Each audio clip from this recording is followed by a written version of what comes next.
کیا مسلسل 3 جمعے چھوڑنے والا کافر ہو جاتا ہے؟ اگر ایسا ہی ہے تو کیا اسے دوبارہ کلمہ پڑھا کر مسلمان کرنا پڑے گا؟ اگر ہاں تو پھر اس نے نکاح کا کیا ہوگا؟ پلیز اس حوالہ سے کوئی ریکارڈنگ کروائیں، کیونکہ پریکٹیکلی مسلمانوں کی اکثریت اس جرم عظیم میں مبتلا ہے۔ انا للہ و انا الیہ راجعون۔ انا للہ و انا الیہ راجعون۔ دیکھیں یہ جرم اسی لیے ہو رہا ہے کہ امت کو کہانی کرا دی گئی ہے کہ جس نے ایک دفعہ بھی کلمہ پڑھ لیا ہے اب جنت اس کی گارنٹیڈ ہے، جو مرضی کرتا رہے۔ اور یہ بھی چیزیں آؤٹ آف کانٹیکسٹ پیش کی گئیں، یہ اس طریقے سے نہیں تھا۔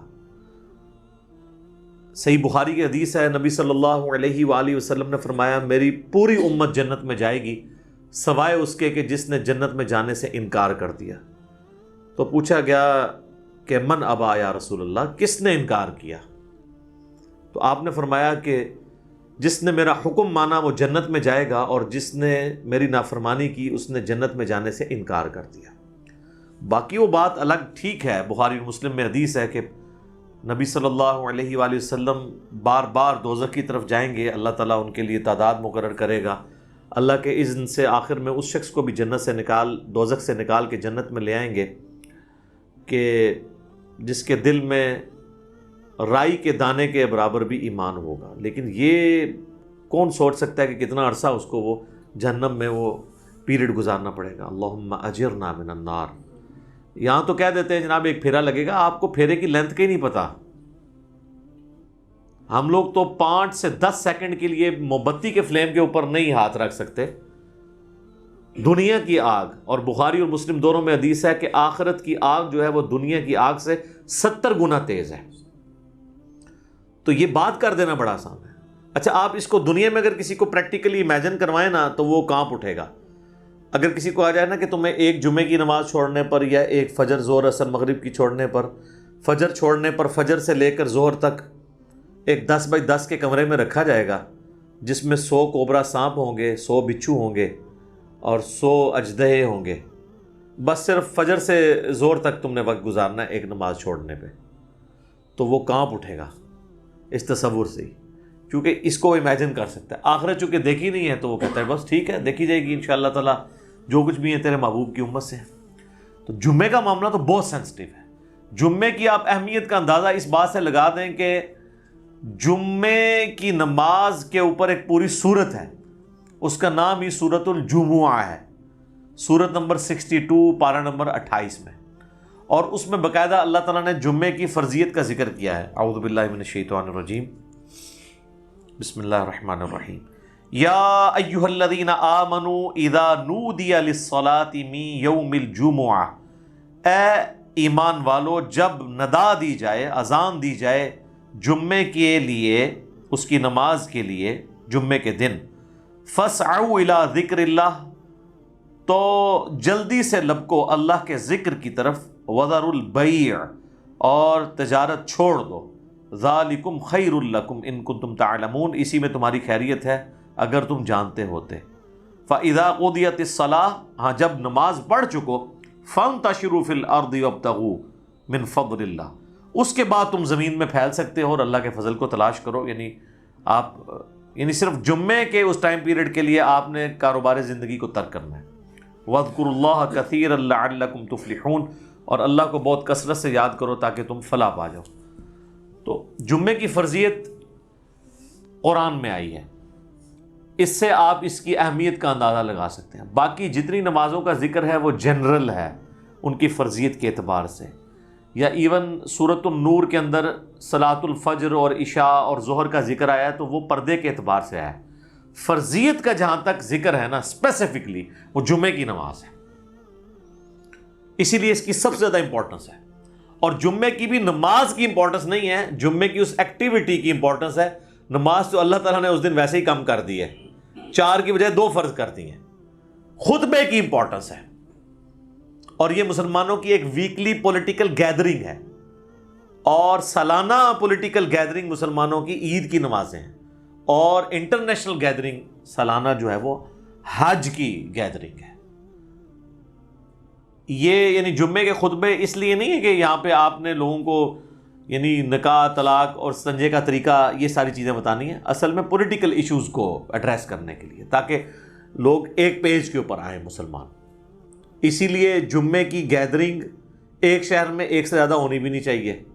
یہ تو آج کل ایک چندے کے چکر میں اتنی جامع مسجد بن گئی ہیں، ادروائز اصولاً دیکھا جائے تو ایک شہر میں ایک جامع مسجد ہوگی۔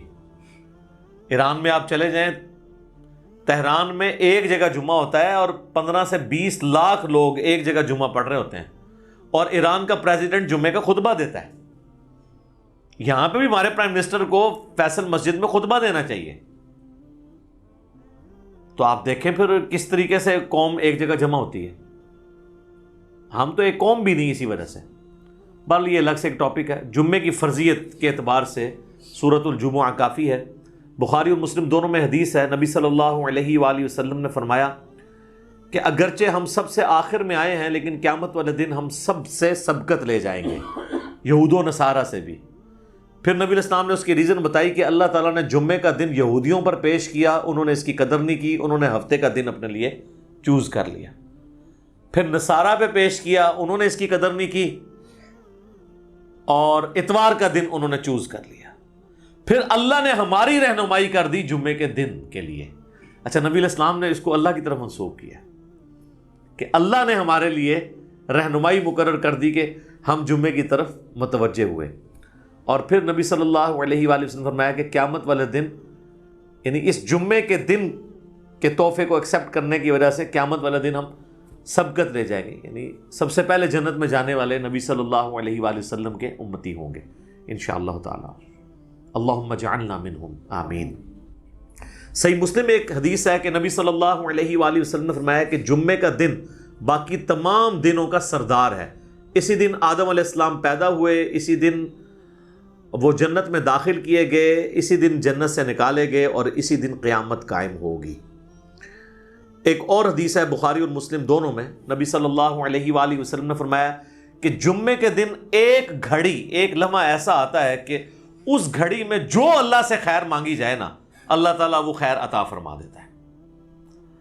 اچھا، اس میں اب مختلف اقوال ہیں۔ بہرحال صحیح مسلم میں ایک حدیث ہے کہ نبی علیہ السلام نے فرمایا کہ یہ جو قبولیت کی گھڑی ہے نا، یہ خطیب کے ممبر پر بیٹھنے سے لے کر نماز جمعہ کے ختم ہونے تک ہے۔ اس دوران یہ ایکٹیویٹی ہے، یعنی ایک گھڑی ایسی آتی ہے جو قبولیت کا وقت ہے۔ ویسے پبلک میں مشہور ہے کہ وہ دو خطبوں کے درمیان وہ بھی ہو سکتا ہے، اس کے علاوہ بھی نماز کا بھی وقت ہو سکتا ہے جس میں آپ اللہ کی طرف رجوع لاتے ہیں۔ اس لیے آپ دیکھیں کہ بخاری اور مسلم دونوں میں حدیث ہے، نبی صلی اللہ علیہ وآلہ وسلم نے فرمایا جو جمعے والے دن سب سے پہلی گھڑی میں آتا ہے اسے اونٹ نحر کرنے کا ثواب دیا جاتا ہے، جو اس کے بعد آتا ہے اسے ایک گائے ذبح کرنے کا ثواب، جو اس کے بعد آتا ہے اسے ایک بھیڑ یا بکری ذبح کرنے کا ثواب، جو اس کے بعد آتا ہے اسے ایک مرغی ذبح کرنے کا ثواب، اور جو بالکل اینڈ پہ آتا ہے اسے انڈا صدقہ کرنے کا ثواب۔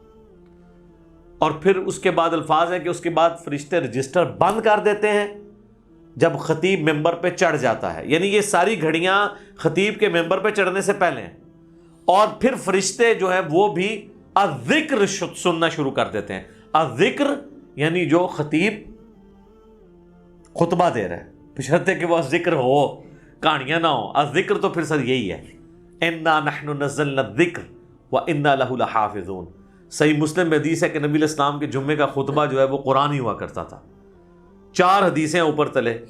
ایک صحابیہ کہتی ہے کہ میں نے حضور علیہ السلام سے جمعے کے خطبے میں اتنی دفعہ سورہ قاف جو پارہ نمبر 26 میں آتی ہے سنی کہ مجھے زبانی یاد ہوگی۔ اب ہر جمعے میں وہ ظاہر تذکیر والی صورت ہے تو وہ الذکر سننا شروع کر دیتے ہیں، اور پھر اس کے بعد جو آتا ہے نا پھر اسے نارمل صرف نماز کا ثواب ملتا ہے، جو ایکسٹرا آرڈنری ثواب ہے نا جمعے کا وہ ختم ہو جاتا ہے۔ اچھا، اسی حدیث میں الفاظ ہیں کہ جو پہلی گھڑی میں آئے اس کے لیے ثواب، پھر اس میں نبی علیہ السلام نے یہ بھی فرمایا کہ پھر جتنا مقدر ہو تم نماز ادا کرو، یعنی جمعے سے پہلے آپ 2 4 6 8 10 جتنی مرضی نفلی رکعتیں پڑھ سکتے۔